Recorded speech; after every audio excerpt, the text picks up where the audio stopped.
ஆண்டவருடைய மகா பரிசுத்தமும் உன்னதமான நாமம் இன்றும் என்றும் மகிமைப்படுவதாக. எக்ஸோடஸ் டிவி அருளுரை துளிகள் வழியாக இந்த நல்ல வேளையில் உங்களை வாழ்த்துகிறோம். விசுவாசிகளுடைய மனதை யார் ஆளுகை செய்கிறார்கள்? மைண்ட் ஆக்குபைட் என்கிற ஒரு வார்த்தை மன உளவியல் அந்த துறையில் இருக்கிறதை நீங்கள் கவனிக்கலாம். நம்முடைய மனது முழுவதும் எதனாலே ஆக்கிரமிப்பு பண்ணப்பட்டிருக்கிறது, அதுதான் நம்முடைய முழு வாழ்க்கையும் அது நடத்துகிறது என்பதை நாம் எல்லாரும் அறிந்திருக்கிறோம். அது விஞ்ஞான ரீதியிலும் அது உலகத்திற்கு நிரூபிக்கப்பட்டுள்ளது. இன்றைக்கி நான் 2 சம்பவத்தை உங்கள் முன் சொல்ல நான் விரும்புகிறேன் வேதத்திலிருந்து. 1 நாளாகமம் 21:1-2 வசனங்கள். சாத்தான் இஸ்ரவேலுக்கு விரோதமாய் எழும்பி இஸ்ரவேலை தொகையிடுகிறதற்கு தாவீதை ஏவி விட்டது. கவனிக்கவும்.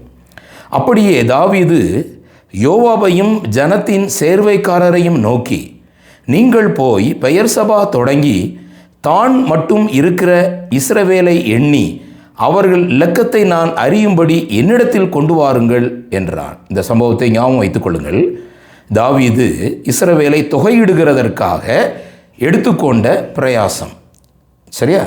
2வது நெகேமியா 7ஆம் அதிகாரம் 5ஆம் வசனம். அப்பொழுது வம்ச அட்டவணைகளை பார்க்கிறதற்கு நான் பிரபுக்களையும் அதிகாரிகளையும் ஜனங்களையும் கூடி வரச் செய்ய என் தேவன் என் மனதிலே ஒரு எண்ணத்தை உண்டாக்கினார்.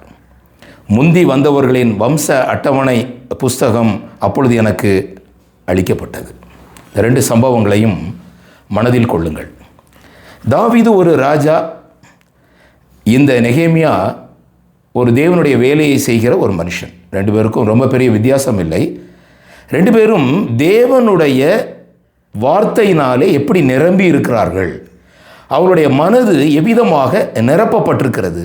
வேலை ஒன்றுதான், இஸ்ரவேலை தொகையிட வேண்டும்.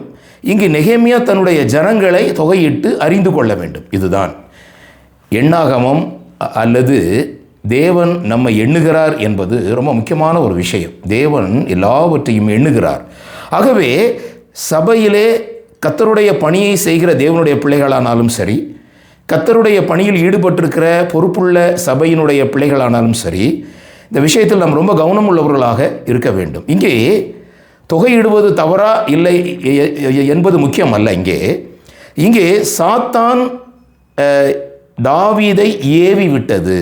உடனே அவன் யோவாபையும் சேர்வைக்காரரையும் நோக்கி அந்த வேலையை ஒப்பு கொடுக்கிறான். ஆனால் இங்கே நெகேமியா அவர் மனதில் ஒரு எண்ணம் உண்டானது. எண்ணத்தை தேவன் உண்டாக்கினார். தேவன் உண்டாக்கினதில் இருந்து அவன் அந்த அட்டவணைகளை பார்க்கிறதற்கு தான் பிரபுக்களையும் அதிகாரிகளையும் கூடி வர செய்யவே தேவன் அவருடைய மனதில் ஒரு எண்ணத்தை உண்டாக்கினார். நாமும் இந்த நாளிலே கர்த்தருடைய பிள்ளைகளாகிய நீங்களும் நானும் இந்த ஒரு சிறிய சம்பவத்திலிருந்து நாம் சில காரியங்களை அறிந்து கொள்ள வேண்டும். ஒரு சின்ன விஷயம்தான். முதலாவது, சபையின் பொறுப்பில் இருக்கிற தேவனுடைய பிள்ளைகள் முழுவதும் ஆவியினால் நிரம்பி இருக்க வேண்டும். ஆவியின் கட்டுப்பாட்டுக்குள் இருக்க வேண்டும். ஒவ்வொருவரும் அப்படித்தான். ஆனால் விசேஷமாக கர்த்தருடைய பண்ணையில் இருக்கிற பொறுப்புள்ள தேவனுடைய பிள்ளைகள் ரொம்ப கவனத்தில் இருக்க வேண்டும். இங்கே பாருங்க, இது ஒரு பிரமாணம், மனதின் பிரமாணம். மனதை யார் ஆளுகை செய்கிறார்கள்? வேதம் சொல்லுகிறது ரோமர் 7:23, ஆகிலும் என் மனதின் பிரமாணத்துக்கு விரோதமாய் போராடுகிற வேறொரு பிரமாணம் என் அவயவங்களில் இருக்கிறது. மனதின் பிரமாணம் வேறொரு பிரமாணம், அது பாவ பிரமாணத்துக்கு என்னை சிறையாக்குகிறது. எப்பொழுதெல்லாம் நாம் கர்த்தருடைய வேலையை செய்கிறோமோ அப்பொழுதெல்லாம் இன்னொரு பிரமாணம் நம்மை வேறு இடத்திற்கு கொண்டு போகிறது, மாம்சத்துக்கு ஏதுவாக கொண்டு போகிறது. ஆவியின்படி சிந்திக்க வேண்டும், ஆவியின்படி தீர்மானம் எடுக்க வேண்டும், ஆவியின்படி திட்டமிட வேண்டும், ஆவியின்படி ஜெபிக்க வேண்டும். ஒரு வசனம் வாசிக்கிறேன். நீதிமொழிகள் 18:2, மூடன் ஞானத்தில் பிரியம் கொள்ளாமல் தன் மனதில் உள்ளவைகளை வெளிப்படுத்த பிரியப்படுகிறான். எப்பொழுதுமே பிரதர், நான் சொல்கிறேன் பிரதர், என்னுடைய அனுபவத்திலிருந்து சொல்கிறேன் அல்லது என்னுடைய ஞானத்திலிருந்து சொல்கிறேன் என்று யாராவது சொல்வார்களானால் அதை நாம் ஏற்றுக்கொள்ளக்கூடாது. கர்த்தருடைய வார்த்தையின்படி நடக்கிற உத்தம மார்க்கத்தார் பாக்கியவான்கள். கர்த்தருடைய வசனம் என்ன சொல்லுகிறது? மூடன் ஞானத்தில் பிரியம் கொள்ளாமல் தன் மனதில் உள்ளவைகளை வெளிப்படுத்த பிரியப்படுகிறான். ஆனால் வேதம் 2 வார்த்தைகளை உங்களுக்கு ஞாபகப்படுத்துகிறது. 1 பேதுரு 1:13 ஆகையால் நீங்கள் உங்கள் மனதின் அறையை கட்டிக்கொண்டு தெளிந்த புத்தி உள்ளவர்களாயிருங்கள். உங்களுடைய மனதின் அறையை கட்டிக்கொண்டு தெளிந்த புத்தி உள்ளவர்களாயிருங்கள். மனதும் ஆவியானவரும் விசுவாசிகளுக்கு இணைந்தே செயல்பட வேண்டும். அது ரொம்ப ரொம்ப முக்கியம். கர்த்தருடைய பண்ணையில் இருக்கிற தேவனுடைய பிள்ளைகள். ஒரு வசனத்தை உங்களுக்கு ஞாபகப்படுத்துகிறேன். ரோமர் 9:2 நான் சொல்லுகிறது பொய்யல்ல.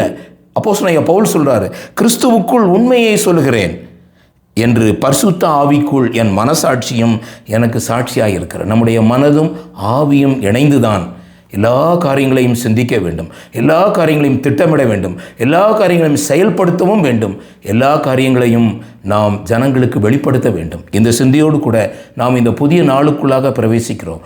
உங்களுடைய மனதை யார் ஆளுகை செய்கிறார்கள்? கர்த்தருடைய வசனம் நம்முடைய இருதயத்தில் நிரம்பி இருக்க வேண்டும். வேத வசனம் நிரம்பி இருக்க வேண்டும். ஆவியானவர் நிரம்பி இருக்க வேண்டும். கர்த்தருடைய சிந்தை நிரம்பி இருக்க வேண்டும். இந்த சிந்தையோடு கூட இந்த புதிய நாளுக்குள் பிரவேசிப்போம். கர்த்தர் இந்த நாளை நமக்கு ஆசீர்வதித்து தருவாராக. ஆமீன், ஆமீன்.